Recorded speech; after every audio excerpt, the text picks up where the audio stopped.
Welcome back. One of the amazing things about the cattle business is the way it continues to evolve. As a producer, especially if you're younger, you often have to adapt and get creative to take advantage of opportunities in the marketplace. We have an example of this as Cattleman to Cattleman reporter Russell Nemitz brings us a day in the life of the Lazy H Ranch in western Kansas.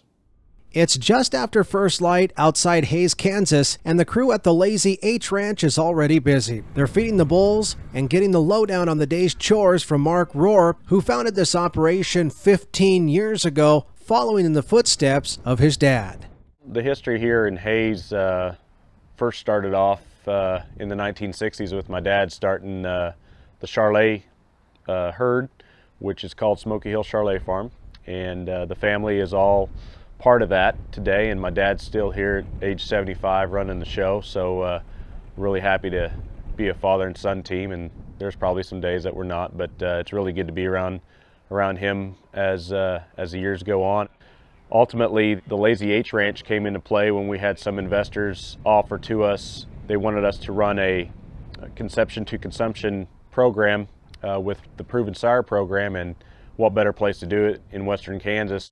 Now, from his base in western Kansas, Mark leads Proven Sire services and raises purebred Angus and Charlet bulls under the Lazy H Ranch name known as LHR. Lazy H Ranch and Proven Sires combined together have really hit home for us here. We're able to basically go to our customers, or our customers are able to come to us, and we just don't sell them bulls. We can give them a game plan from A to Z. Instead of just saying, well, you want to AI your heifers, here you go, this is what you need to do, we can go do it for them. And instead of just talking about, you need to go see your veterinarian about this vaccination program, we can set up a consultation with some of our veterinarians that we know and respect throughout the Midwest, and help them design something that's going to work with the program that we're trying to figure out with them. As the LHR Ranch has grown, customers have come to rely on Mark's knowledge to help them use genetics to take their herds to the next level. One of those customers was the Liker family that turned to Mark when they wanted to improve their commercial cattle operation. The biggest thing was getting our uniformity up there. Now we've got the uniformity, and we're starting to see ribeye area, and we're starting to really push for the bigger ribeyes, and that makes a bigger calf, and we're selling pounds of beef. It actually weeded out a lot of smaller bulls that we were looking for.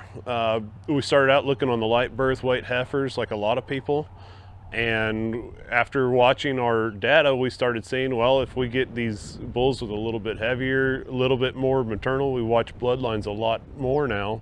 We're raising nice light birth weight calves, and they're going gangbusters on feed. A lot of our customers will come to us and say, hey Mark, we got this problem, or this problem, and we've heard that you can help us correct that. What can you do for us? And we'll just sit down and we'll start a game plan for them. And that game plan might last, it might be as simple as a 30-day deal, but it might be a 3-year deal or a 4-year deal. It just depends what their ultimate goals are and where they want to take their cow herd to. From using AI and embryo transfer to selecting bulls with help from DNA markers, Mark has worked hard to innovate and add technology to advance the genetics he can offer. And he's a believer in watching his bulls closely at every stage of development.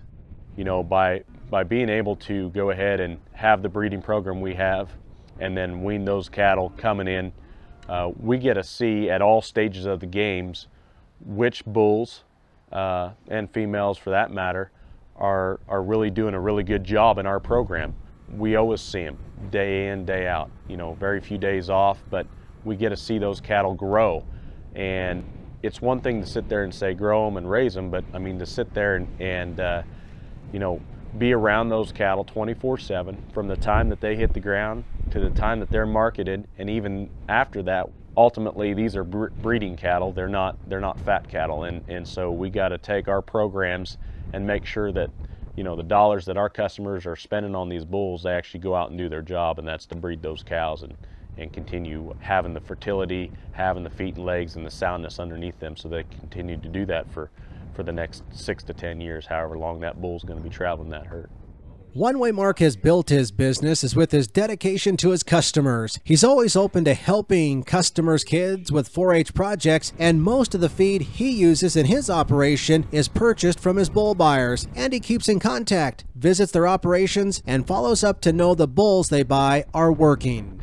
We try to go interact with a lot of those commercial producers. We don't want to just sell them a bull on sale day and deliver him and call it good.